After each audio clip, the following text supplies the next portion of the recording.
Sou conselheira da atual gestão do CRN3 e é uma honra estar aqui com todos vocês, nutricionistas, técnicos em nutrição e dietética, para essa nossa mesa redonda online.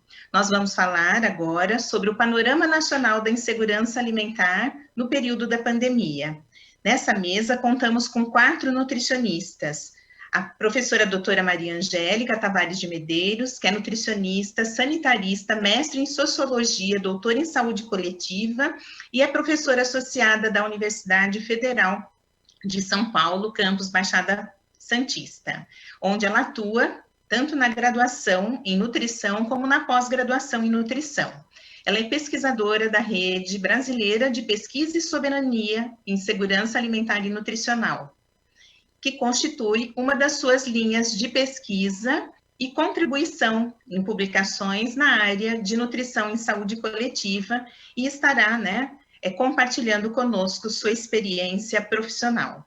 Em seguida, ouviremos a doutora Denise, nutricionista com pós-graduação em controle de qualidade em saúde pública, que atua no SESC desde 1995 e trabalha, onde atuou, como na área de alimentação, e a partir de 2003, até o momento, está atuando junto ao programa Mesa Brasil. Na sequência, teremos a doutora Karina Larissa Palma Reis, nutricionista há 9 anos pela Universidade São Judas Tadeu, com residência pela Unifesp, e atuava na área clínica desde que, em março de 2020, passou a atuar junto ao Banco de Alimentos do município de São Paulo, adentrando e se apaixonando na área de saúde coletiva. E fechando a nossa mesa, contaremos com a nutricionista doutora Domitila Skovronski, graduada pela Universidade Católica de Dom Bosco, pós-graduada em saúde pública e desde 2012 atua na Prefeitura Municipal de Campo Grande, capital do Mato Grosso do Sul. Atualmente é nutricionista responsável técnica pelo Banco de Banco de Alimentos do município. Desde já agradeço, essas brilhantes nutricionistas por aceitarem o nosso convite e estarem aqui abrilhantando a nossa mesa redonda. Cada palestrante terá 10 minutos para sua explanação e, ao final das apresentações, teremos um momento de debate com vocês, todos os participantes deste evento. Então, para agilizar, encaminhem suas perguntas no nosso chat e, no final, teremos a oportunidade de compartilhar, aproveitar a expertise destas nutricionistas para que a gente possa estar discutindo e aprofundando ainda mais o nosso conhecimento nesse tema tão importante para a nossa sociedade. Passo a palavra para a professora doutora Maria Angélica Tavares de Medeiros, para iniciar sua apresentação. Boa noite a todas, todos. É uma grande alegria participar dessa mesa de abertura, de um evento de comemoração do Dia do Nutricionista. Eu agradeço muito o convite e me sinto muito honrada em participar. Vou abrir falando sobre esse panorama, e trazendo alguns dados e reflexões que poderão fomentar o debate na sequência. O ponto de partida da minha fala aqui é a garantia do direito humano à alimentação adequada, como todos nós sabemos, que é a realização do direito ao acesso regular e permanente a alimentos de qualidade e em quantidade suficiente, sem comprometer o acesso a outras necessidades essenciais, baseando-se em práticas alimentares promotoras de saúde que respeitem a diversidade cultural e que sejam ambiental, cultural, econômica e socialmente sustentáveis. Por favor. No cômputo geral, pegando o cenário mundial, nós temos atualmente a população, 30% da população mundial em algum grau de insegurança moderada ou grave. E na América Latina e Caribe, esse grau vai para 40,9%. Esses são os dados mais recentes, o relatório da FAO de 2021. E no Brasil, verificamos que a fome é anterior à pandemia e se agravou com ela. Ou seja, em 2019, já observávamos que 36% da população brasileira tinha algum grau de insegurança alimentar, leve, moderada ou grave. Já em 2021, com o inquérito Vigissan, nós temos 55,2% da população. Portanto, esse cenário reposiciona a temática na agenda das políticas públicas e da ação coletiva para o seu enfrentamento, o que nos implica a todos, né? As políticas de alimentação e nutrição têm uma trajetória nos últimos 15 anos que vão de um período de grandes investimentos, né, até um período de desmonte, né, de 2016 a 2018 e 2018 em diante, com a recessão, crise econômica e política, cortes orçamentários, finalmente com a extinção do CONSEA, né, fazendo um ponto de uma pá de cal nesse processo, em 2019, que é o grande órgão, né, o Conselho Nacional de Segurança Alimentar e Nutricional. Então, essa trajetória triste de uma política que já foi bastante, já passou por períodos nos últimos 15 anos muito promissores, né, no atendimento às necessidades. Por favor. Então, esse gráfico mostra a evolução do desemprego, da fome e da pobreza no Brasil num período de 2015 até 2020. Isso foi um artigo que publicamos em 2021, justamente mostrando essa evolução, né? E vamos passar para o próximo, por favor. Sobre o inquérito nacional, todos devem conhecer, publicado pela Rede Pensan, e os inquéritos nacionais têm o papel de produzir evidências para a formulação de políticas públicas e para a ação coletiva, né? Foi uma amostra representativa de 2.180 domicílios das macro-regiões brasileiras para monitorar os níveis de segurança e insegurança alimentar e nutricional no contexto da crise sanitária, né? Esses dados são comparáveis aos inquéritos nacionais, utilizamos a escala EBIA de 8 itens. Por favor. Aqui é possível verificar a evolução da insegurança alimentar de 2004 a 2021, né? São dados do relatório, do inquérito nacional, né? Então, se observa uma crescente curva aí de redução da segurança alimentar e aumento da insegurança alimentar nos vários estudos. Vejam que já desde a POF 2017 e 2018 já vinha ocorrendo esse aumento, né? Portanto, não dá para dizer que foi a pandemia que provocou. A pandemia agravou a insegurança alimentar e a fome. Por favor. Então, tomando por região, macro-região brasileira, verificamos que a insegurança alimentar grave, ou seja, a fome mesma, é mais prevalente nas regiões norte e nordeste do país, né? Por favor. Pode passar. Alguns dados mostram em relação ao perfil dessa população, né? Que a fome tem cor, tem raça, tem gênero, né? Então, 10% da população, 10,7%, quase 11%, passam fome.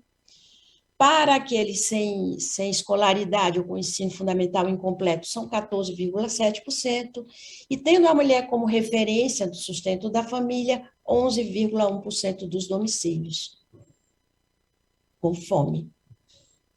Frente a essa realidade, pergunto a todas, a todos, para o debate na sequência, quais são os desafios que nós temos de enfrentar, não é? Então, a reconstituição do auxílio emergencial em valores adequados às necessidades básicas da população mais vulnerável, né?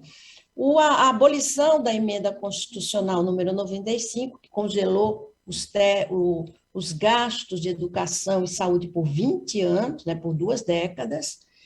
A recomposição das políticas públicas é fundamental de combate à fome e à insegurança alimentar e nutricional. Nesse sentido, a reconstituição do CONSEA é um ponto de partida, pois o CONSEA tinha a função de promover as conferências nacionais que trariam esse perfil, as demandas para cada região. Então, nesse sentido, hoje se põe como alternativa a luta pela realização da Conferência Popular por Soberania, Segurança Alimentar e Nutricional em defesa do direito humano à alimentação adequada e da soberania alimentar. Além disso, o apoio às ações solidárias, nesse sentido, é bastante importante. É isso que eu gostaria de falar como ponto de partida. Sei que minhas colegas falarão de políticas, né, específicas, e é isso. Muito obrigada por enquanto. Muito obrigada, professora Maria Angélica. É realmente um tema bastante importante. Vamos passar agora a palavra para a doutora Denise, que vai compartilhar conosco a sua experiência junto ao programa Mesa Brasil. Boa noite a todos. Primeiro, agradeço o convite do CRN para representar o SESC e falar do trabalho do programa Mesa Brasil. Bom, eu vou falar da atuação do programa Mesa Brasil, agora no período da pandemia, né? Então, eu vou contextualizar o programa Mesa Brasil desde o início, né? Então, o programa foi criado em 1994, aqui em São Paulo, então, como Mesa São Paulo, né? Foi naquele período, na de provocação do Betinho sobre a questão da fome, né?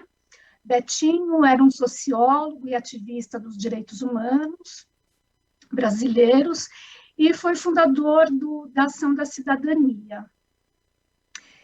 Em 2003, o programa foi expandido para todo o Brasil, né? Então, passou a se chamar Mesa Brasil.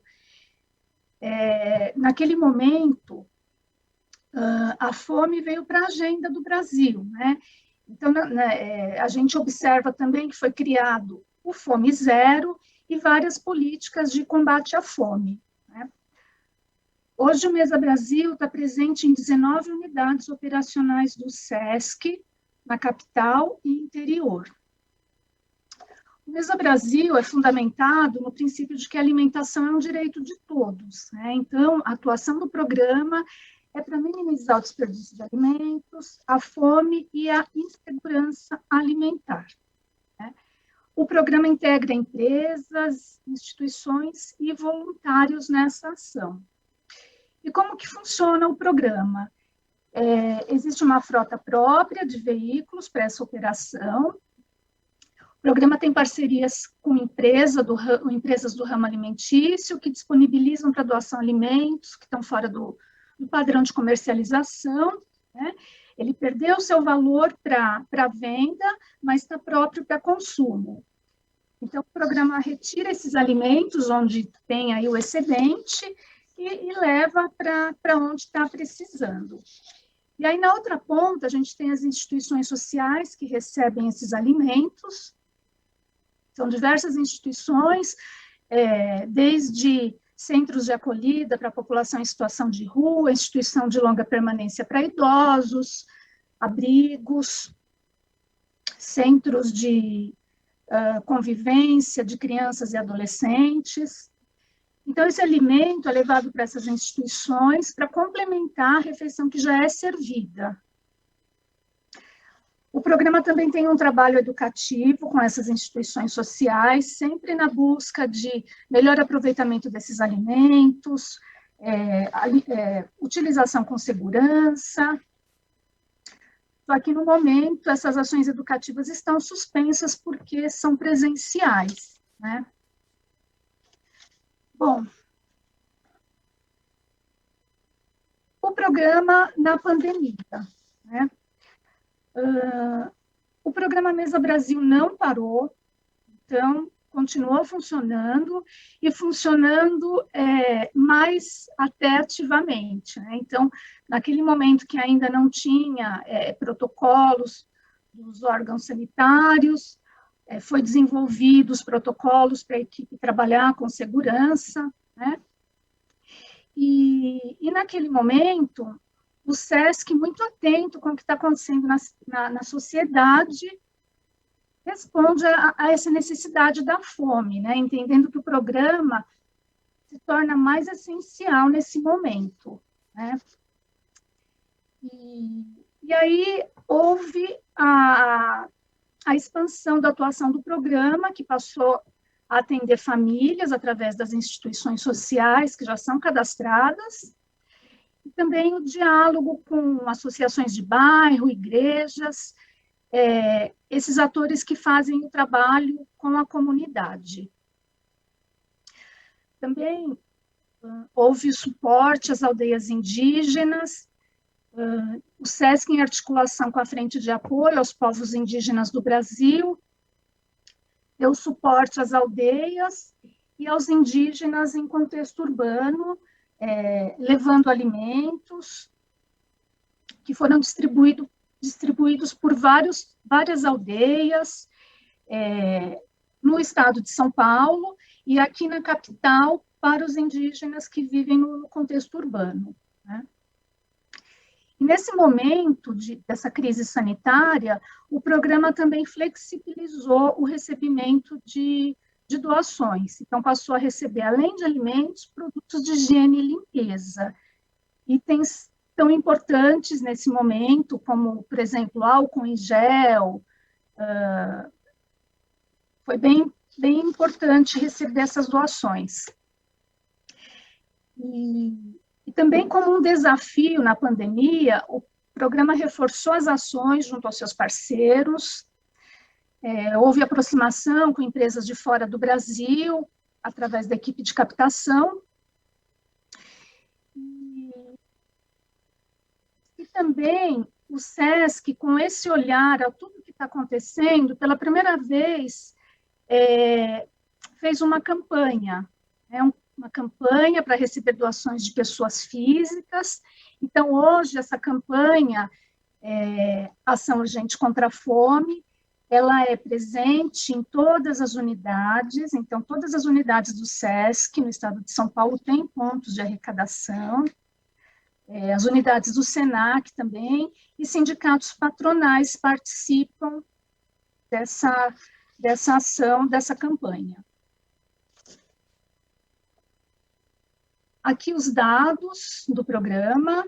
Então, aqui de janeiro a agosto, foram arrecadadas 4.540 toneladas, 1.277 instituições sociais beneficiadas, 106 famílias e 129 mil pessoas frequentando as instituições sociais para refeições. E é isso. Eu volto para as perguntas. Muito obrigada, Denise, pela explanação, né, por trazer as experiências do Mesa Brasil nesse período de pandemia. para esse momento de discussão. Agora vamos ouvir as experiências de 2 bancos de alimentos. Vamos começar pelo Banco de Alimentos do município de São Paulo, com a doutora Karina. Olá, boa noite. Meu nome é Karina, sou nutricionista do Banco de Alimentos de São Paulo. Eu vim trazer um pouquinho da nossa experiência, assim como a doutora Rita já apresentou, da minha experiência desde o ano passado. Eu entrei no Banco de Alimentos 5 dias antes da pandemia, então eu costumo brincar que eu não conheço o Banco de Alimentos sem ser em tempos de pandemia. Então, eu vou passar um pouquinho a apresentação aqui do Banco de Alimentos. Então, o Banco de Alimentos ele fica localizado na Vila Maria Alta. Nós ficamos dentro do espaço do CRESAM Vila Maria. O CRESAM é o Centro de Referência em Segurança Alimentar e Nutricional. E o objetivo do programa Banco de Alimentos é promover segurança alimentar junto à parcela mais vulnerável da população.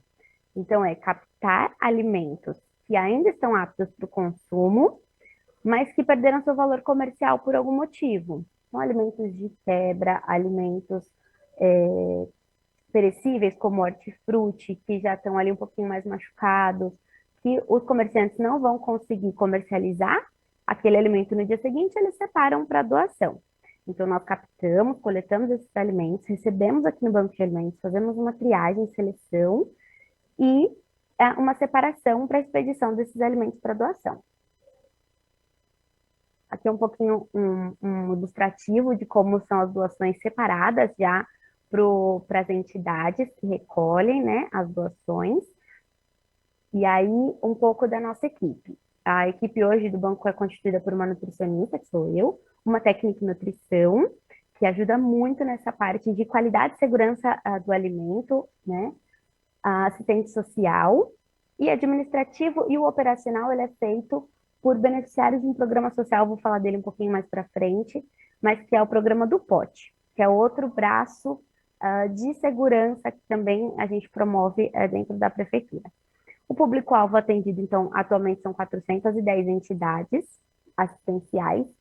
Assim, um pouquinho como a Denise comentou, as entidades aqui são cadastradas também de diversos setores, então nós temos tanto SEI, CCA, Centro de Convivência de Adolescentes, de Jovens, idosos, Núcleo de Convivência de Idosos, ILPIs, abrigos, e associações de bairros, então ali times de futebol, sociedades de bairro, que atendem diretamente as famílias também cadastradas. E aí eles têm uma responsabilidade aqui no banco, que é manter os dados assistenciais, os dados cadastrais deles atualizados e prestação de contas.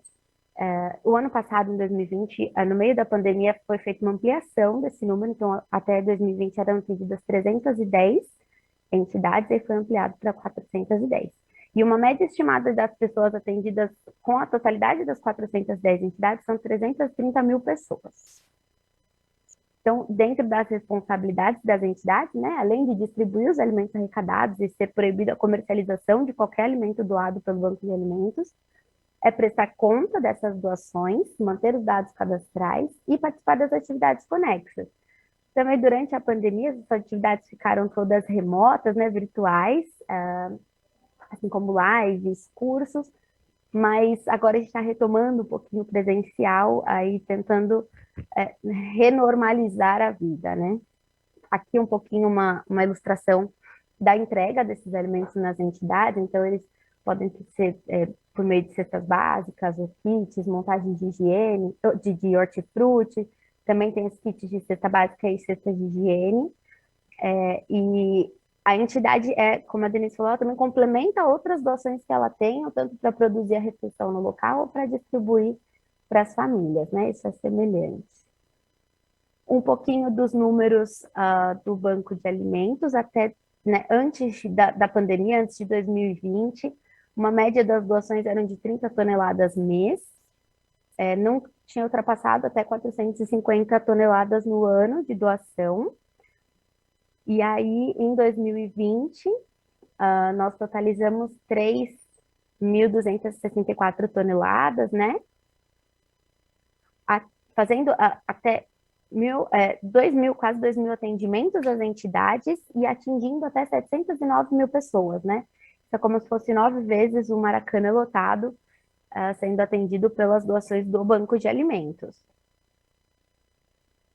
Então, a média de doações ela foi quase 9 vezes maior, né, do que a média anterior. Por mês chegava uma média de 272 toneladas.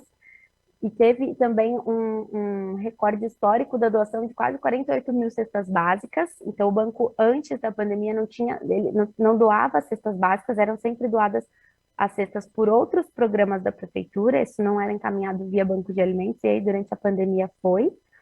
E essa totalidade só foi possível graças a algumas parcerias, né? Assim como a gente teve com a Secretaria Municipal de Educação, onde todos os alimentos que foram para as escolas iriam ser consumidos no ano de 2020 todo, e com a interrupção das aulas, enfim, por conta da pandemia, esses alimentos, para não serem perdidos, não serem descartados, eles foram direcionados para o banco de alimentos. Então, foi uma logística muito grande, né, tanto de retirada de cada escola, de todo o estoque de alimentos que tinha, e ao mesmo tempo no centro de distribuição, né, das empresas, enfim, parceiras ali da merenda, e tudo isso sendo revertido para o banco de alimentos. E redes atacadistas, varejistas, as cestas básicas, que foram uma mobilização das indústrias farmacêuticas, né, na sua maioria doadas pela indústria farmacêutica. Então, a gente tinha uma mobilização muito grande de empresas e de próprios setores públicos também. Aqui um pouquinho de como estamos em 2021. Então, no começo do ano, a gente ainda manteve uma meta, né, ainda boa, mas aí já foi caindo um pouquinho mais as doações. A gente sabe que a pandemia ela vem se prolongando, né? As pessoas agora vão encontrando outras crises, assim como a crise econômica, que está né, em paralelo à pandemia, à crise sanitária. Então, as pessoas estão aí mais resguardadas, né? Quanto até para a própria doação, as empresas estão segurando um pouco. Então, agora a gente atingiu já mais de 1.000 toneladas esse ano, também mais de 1.000 atendimentos, 1.192 atendimentos às entidades, e já atendendo mais de 300 mil pessoas, já quase 4 maracanãs lotados aí, a gente já conseguiu atender. E ainda esse ano, a gente ainda conseguiu distribuir 5 mil cestas básicas, então já estamos aí com uma média menor, a média de doações já está menos 1,58 vezes menor, né, do que foi no 2020, mas a gente vai mantendo. Ainda assim, está muito mais alto do que era antes da pandemia, então a gente vê que o sentimento de mobilização ainda não mudou. E a gente tem outros programas também que foram acontecendo paralelamente. Então, junto com a parceria com a Secretaria Municipal da Saúde e uma campanha feita pelo Estado, a gente teve a campanha da vacina contra a fome. Então, era a campanha que cada pessoa que fosse se vacinar levasse 1 quilo de alimento, isso era revertido para o banco de alimentos. A gente já arrecadou de abril a agosto desse ano mais de 100 toneladas, então já temos mais 102 aí, quase 103 toneladas de alimentos vindo diretamente das UBSs. E aí a gente tem alguns outros programas que eu acredito que também vão conexos à SAN, né, a parte de segurança alimentar. Então, hoje, assim como eu comentei no comecinho, a gente tem o Programa Operações de Trabalho, que é o POT. O POT, ele foi criado em 2001, com o objetivo de conceder atenção especial ao trabalhador desempregado e residente no município de São Paulo, que fosse de baixa renda ou em situação de vulnerabilidade. E esse programa, ele visa qualificar esse trabalhador, gerar renda para ele por um momento e apoiar ele ao empreendedorismo, à reinserção no mercado de trabalho. Hoje, o Banco de Alimentos conta com 63 beneficiários, mas ele já foi ponto de mais de 120 beneficiários do programa, né, ainda bem com o empreendedorismo no agronegócio. E um outro programa que nós temos é o combate ao desperdício de alimentos.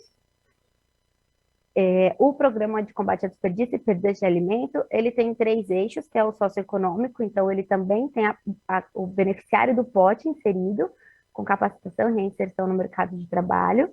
Ambiental, que evita o excesso de resíduo nas mais de 800 feiras de São Paulo, e de segurança alimentar. Então, esse alimento ele é captado nas feiras, Tem partes que vêm para o banco de alimentos nas feiras e nos equipamentos municipais, como os centros de distribuição, os mercadões, e parte vai direto para as entidades. Então, nós temos hoje mais de 40 entidades que recolhem doações de perto das feiras das suas casas, onde uma equipe do pote vai lá, sensibiliza aqueles feirantes e mostra que ali perto existe um programa, uma entidade assistencial que pode recolher a doação, assim como o mesmo princípio do banco de alimentos, fazer a triagem e utilizar aquele alimento doado na feira. O programa começou em 2017 e até hoje já arrecadou mais de 400, já doou mais de 435 toneladas. Isso tirando a feira. O programa começou em 2017 e até hoje já arrecadou mais de 400, já doou mais de 435 toneladas. Isso tirando aí o que a gente não aproveita, né? O descarte de quebra, né? Os alimentos que iam, de fato, ali para o lixo no supermercado ou nas feiras, e a gente consegue selecionar o melhor desse alimento, consertar as embalagens, aproveitar a embalagem ou trocar a embalagem e aproveitar esse alimento que ainda está ali com lote, data de validade, tudo certinho, com segurança nutricional, né, segurança do alimento e qualidade nutricional, e reverter ele em doação. Então, a gente tem aí um pouquinho dos alimentos doados pelo Banco de Alimentos. E os próximos desafios, né, que a gente sempre vai ter, então, é captar novas doações, né, manter esse volume de doações suficiente para atender a população em insegurança alimentar, que a gente estima aí, como a nossa professora Maria Angélica pôde mostrar para a gente, né, só vem aumentando. O ajuste do fluxo operacional do banco e estrutura, né, então para a gente aumentar as doações, a gente também tem que aumentar estrutura, logística, transporte. Então, acho que esses são os novos desafios.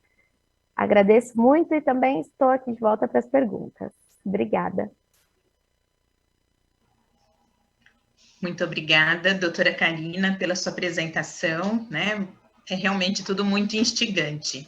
Vamos ouvir agora a doutora Domitila, né, que vai estar compartilhando conosco a experiência de Campo Grande, o Banco de Alimentos de Campo Grande, Mato Grosso do Sul.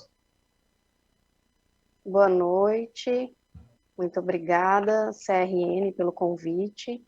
Domitila, nutricionista, atualmente do Banco de Alimentos de Campo Grande, Mato Grosso do Sul, como já foi apresentado. E o nosso banco, diferente de São Paulo, é o único banco cadastrado do Mato Grosso do Sul, e ele trabalha com a modalidade do PAA, que é o Programa de Aquisição de Alimentos da Agricultura Familiar, um programa do governo federal, que tem como objetivo auxiliar não só as famílias com essas doações de alimentos, as famílias em segurança, né, como facilitar e estimular a produção local dos pequenos produtores, né? Então, esses produtores, eles são cadastrados na Secretaria de Agronegócio, que é a secretaria parceira do Banco de Alimentos, e o nosso banco hoje, ele é vinculado à Secretaria de Assistência Social, para onde basicamente são escoados esses alimentos. Então, todos os alimentos arrecadados por essa compra da agricultura, eles são destinados para as unidades da Secretaria de Assistência, que são os CRAS, né, os Centros de Referência em Assistência Social, que atendem tanto internamente as crianças, adolescentes, adultos, idosos, quanto fazem distribuição para essas famílias, que são famílias cadastradas com baixa renda, né, Bolsa Família, enfim, são triadas nesses centros de referência.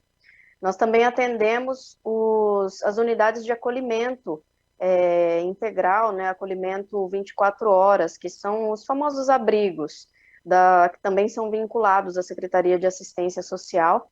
Então, esse alimento, ele entra como um complemento da refeição desses abrigos, dessas unidades de acolhimento. E também temos as entidades não governamentais cadastradas, né, que são entidades que também têm um cadastro na Secretaria de Assistência, a partir do Conselho Municipal de Assistência Social, e aí, então, com esse cadastro, eles se cadastram também no Banco de Alimentos, e sendo levantado que essa unidade realmente trabalha com assistência às famílias de baixa renda, tem um local apropriado para receber e distribuir, fazendo kits, ou então utilizar internamente, porque muitas das entidades fazem refeições no local. Nós temos alguns abrigos também não governamentais cadastrados, e para todas essas unidades nós fazemos o escoamento desse alimento. Diferente da modalidade de coleta, né, de doações de empresas, que nós também trabalhamos com a coleta, porém, ultimamente, nosso principal foco é o PA em função da estrutura também, né, porque para nós conseguirmos trabalhar com as duas modalidades de coleta e o programa de aquisição de alimentos, nós precisamos de uma estrutura onde não haja cruzamento dos alimentos. Por quê? Esses alimentos, como a Karina expôs, que são coletados, eles precisam de um processo de seleção, né? Então, nós recebemos alimentos das mais variadas possibilidades, obviamente, possíveis de consumo, porém, são alimentos que precisam ser manipulados, né? Então, vai haver um descarte. E essa manipulação, esse descarte, esse resíduo que sobra, ele não pode entrar em cruzamento com os alimentos do PA, que são alimentos de compra de mercado. Então, esses agricultores, eles, ao se cadastrarem junto à Secretaria de Agronegócios do município, eles têm toda uma orientação, um acompanhamento técnico agrícola e de engenheiro agrônomo e tudo mais, onde eles são estimulados a produzir o melhor possível. Eles entregam para nós alimentos de qualidade de Ceasa. Então, esse alimento ele tem que ser pronto para ir para a cozinha, para ser selecionado apenas na produção dessas cozinhas, tanto da família quanto da entidade que vai receber os hortifruti ou qualquer tipo. Nós não temos só hortifruti. No projeto desse ano, por exemplo, nós tivemos rapadura, tivemos pão, né, já tivemos alguns grãos, farináceos, enfim, o que o produtor local consegue produzir, ao fazer esse cadastro na Secretaria de Agronegócio, as técnicas da Secretaria fazem um contato conosco, e isso que é o interessante da atuação do nutricionista no banco aqui do Mato Grosso do Sul, porque nós temos esse contato, esse vínculo com quem faz o contato do vendedor, que seria esse produtor da agricultura, e nós estamos conseguindo afunilar para aquilo que nós precisamos enquanto unidade recebedora e distribuidora. Então, eu vou solicitar aquilo que eu quero, aquilo que eu preciso, conforme o que as minhas unidades consomem. Um exemplo disso é que, meses atrás, anos atrás, nós recebíamos uma quantidade muito grande de hortifrutis, como, por exemplo, o almeirão.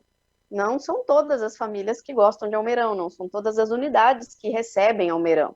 Tanto que a dificuldade de escoamento era muito grande. E em contato com essa equipe da Secretaria de Agronegócio, nós fomos conseguindo afunilar de maneira que esse produtor entendesse que ele não tem que produzir aquilo que ele quer colocar, ele vai produzir aquilo que a gente vai consumir se ele quer trabalhar conosco, e também estimulando a variedade, né? Então, é uma possibilidade maior até para ele próprio. E aí nós conseguimos, então, trabalhar dessa maneira, conduzindo o nosso recebimento da maneira como nós precisamos daquele hortifruti, e estimulando esse produtor a produzir aquilo que é vendável para doação, porque ele vai receber pela compra desse produto, né? Ele vai vender esse produto para a prefeitura com essa verba federal. mas a certeza de que esse produto vai ser utilizado lá na ponta, mesmo que seja em caráter de doação, porque a partir do momento que entra no banco de alimentos, ele vai sair como doação.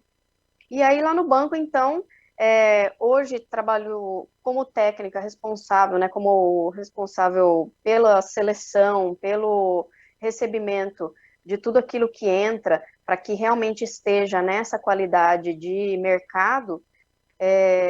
Nós somos em 4, né, sou eu, enquanto responsável técnica, temos auxiliares administrativos, auxiliares de manutenção, temos funcionários do administrativo que trabalham todo nesse processo também de contato com essas unidades, né, de cadastramento e tudo mais.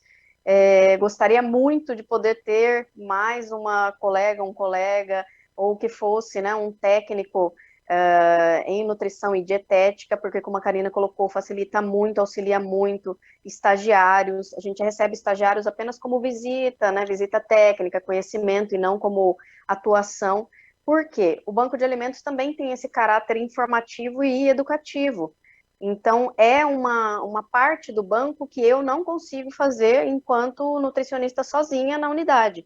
Então, o tempo de recebimento dos hortifrutis que entram, dos alimentos todos que são entregues para nós, e separação e distribuição, eu não consigo fazer visitas nas minhas unidades que recebem, tanto da Secretaria de Assistência quanto as não governamentais, que seria uma coisa importantíssima para que esse alimento realmente tivesse uma garantia de ser aproveitado integralmente, né, ou o máximo possível lá na ponta também.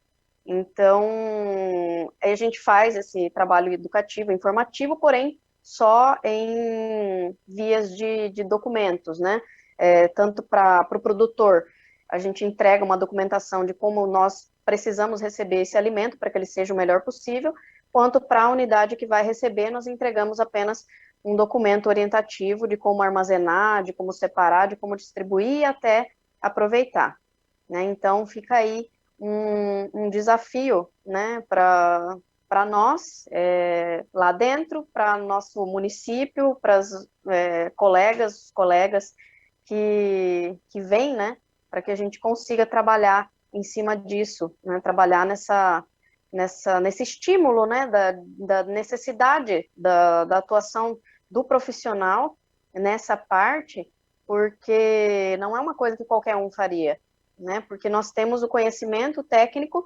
para, inclusive, distribuir. Uma coisa que nós também fazemos lá, enquanto essa atuação do nutricionista e garantia, né, de que esse alimento vai ser totalmente aproveitado, a seleção daquilo que eu recebo, basicamente, por exemplo, como uma laranja lima, uma laranja pera. Eu tenho abrigos de crianças pequenas e eu tenho abrigos de adultos. Então, eu, enquanto nutricionista, sabendo das propriedades nutricionais, vou separar aquele alimento, como, por exemplo, uma laranja lima, e destinar para um abrigo de criança, de berçário, né? E deixar a laranja pera para um abrigo de adultos. Então, isso facilita o aproveitamento lá na ponta de uma maneira integral e garantindo que a qualidade nutricional também vai chegar naquela pessoa, naquela criança, naquele adulto que necessita, né? Então é isso. Basicamente assim, essa maneira que nós estamos trabalhando agora no Banco de Alimentos do Mato Grosso do Sul. Obrigada, Rita. Muito obrigada, Domitila, né, pela sua apresentação, sua explanação e por trazer, né, compartilhar conosco essa experiência aqui do Mato Grosso do Sul, porque eu também estou aqui, né, estou em Dourados. Bom, nós temos vários elogios para vocês, né, eu acho que, assim, essa é uma mesa muito instigante, né, e que muitas vezes o próprio nutricionista e o técnico em nutrição e dietética, ao ouvir, né, relatos como que vocês trouxeram hoje, essa questão que a Angélica abriu a nossa mesa apresentando da insegurança alimentar, são números, né, bastante elevados, se a gente pensar nas pessoas que estão passando fome, só que vocês trouxeram experiências né, do município de São Paulo, município de Campo Grande. O Mesa Brasil, ele está em vários municípios, tanto no estado de São Paulo, no estado de Mato Grosso do Sul, que é a área do nosso conselho, mas no Brasil todo.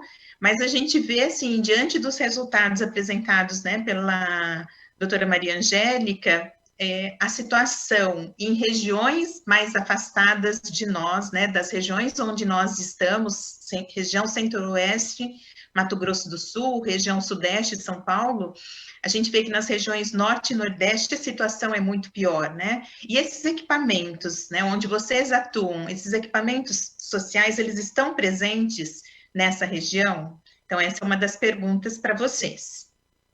O Mesa Brasil está presente, sim, em todas as capitais e também interior. Hoje são 92 unidades operacionais do Mesa Brasil, né, em todo o território nacional. Né? Então, a gente consegue essa capilaridade, sim. Moro em Santos há 12 anos, né, desde que fui trabalhar na Unifesp, e em Santos nós temos o Mesa Brasil, sim.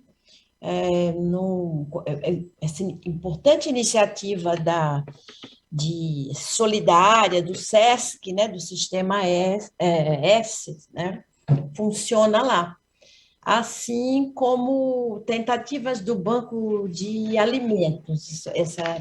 Essa questão aí já é um pouco mais complexa. Estamos tentando, via Conceia, eu faço parte do Conselho Municipal de Segurança Alimentar e Nutricional, criar iniciativas semelhantes a Banco de Alimentos.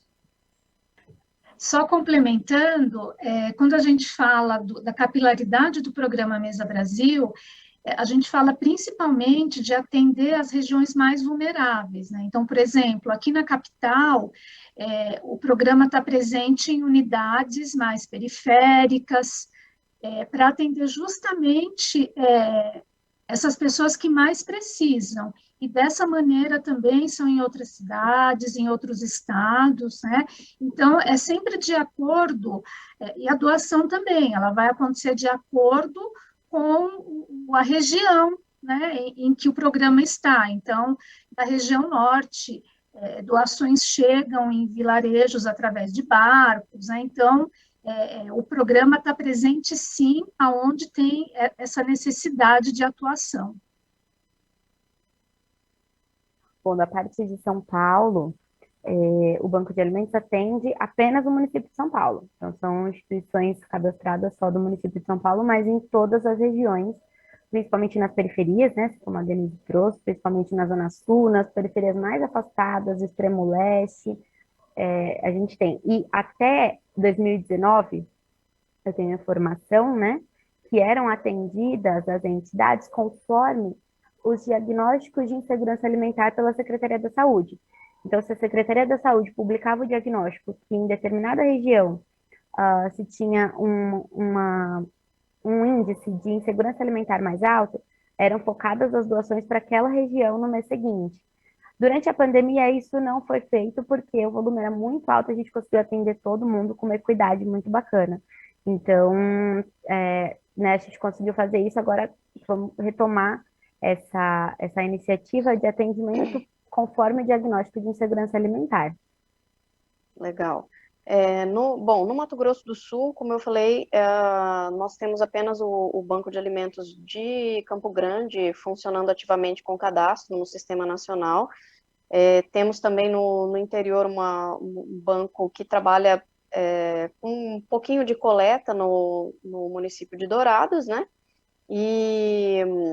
E assim, em Campo Grande, o nosso banco é da Prefeitura Municipal de Campo Grande, atende basicamente a cidade de Campo Grande, né, todas as regiões de Campo Grande, porque nós temos entidades não governamentais em toda a cidade, e nós temos os centros de referência de assistência social também em toda a cidade. Então, todas as regiões do município de Campo Grande são atendidas. Eu não comentei que nós temos uma média, mais ou menos, de projeto. Esse projeto do programa de aquisição de alimentos, ele é válido por 1 ano, então em 12 meses ele precisa acontecer. Basicamente, ele acontece de 8 a 10 meses. e numa média de 100 a 150 toneladas de recebimento dessa compra do PAA, de hortifrutis e outros alimentos cadastrados. Então, nós conseguimos atender uma faixa de 100 a 150 mil famílias por programa, né?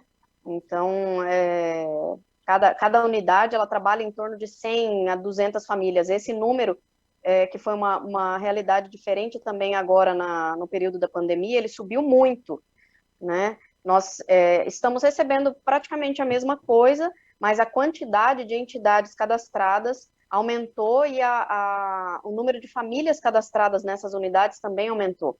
Mas a gente tem conseguido atender, assim, não mensalmente, regularmente, com o mesmo volume, mas a gente tem tentado atender todos os meses, todas essas unidades com alguma coisa que eles consigam complementar para essa distribuição.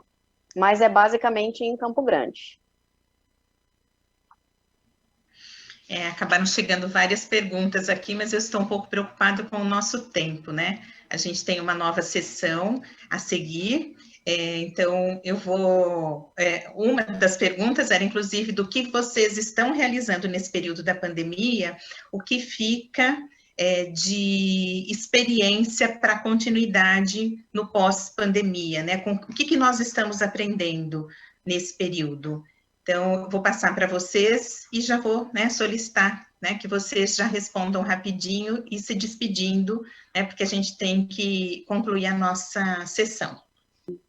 Rapidamente, no pós-pandemia, primeiramente nós temos que enfrentar a recessão econômica, a crise político-institucional, sanitária, então acho que o pós-pandemia ainda tem um longo caminho, né? Até porque o Brasil não tem ainda uma garantia de ter saído da pandemia, nem vai ter, por enquanto, não é?